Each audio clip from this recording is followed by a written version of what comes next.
Can wealth affirmations truly rewrite your reality? This is where the mystery begins, where words spoken in faith become seeds planted in the soil of imagination.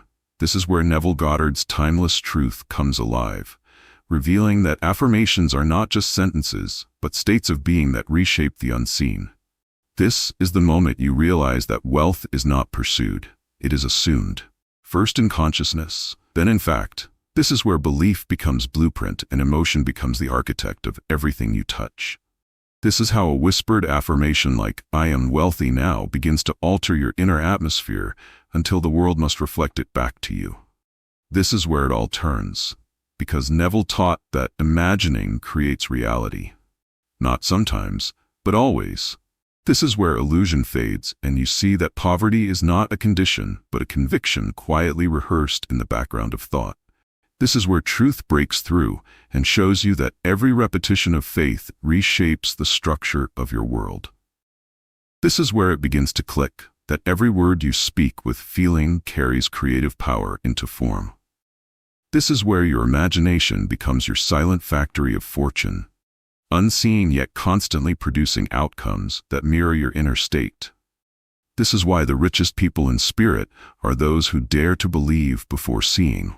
This is how the law of assumption turns invisible faith into visible wealth, one mental image at a time. This is where your inner dialogue becomes your currency, and your belief becomes the vault that holds your riches. This is where the game of life is played, not with effort, but awareness. Not with struggle, but surrender to the feeling of already having it. This is where Neville's voice still echoes. Assume the feeling of the wish fulfilled, and watch the world rearrange itself. This is where you stop asking, "When will it come?" and start saying, "It is already mine." This is how the outer world bends gently to the certainty of your inner claim. This is where affirmation transforms from practice to power, from habit to law. This is where you begin to live not by sight, but by imagination clothed in faith. Picture for a moment that you wake each morning, not waiting for wealth, but radiating it from within, as if your very breath were prosperity itself. This is where Neville's wisdom becomes experiential. Not philosophy, but living proof in motion.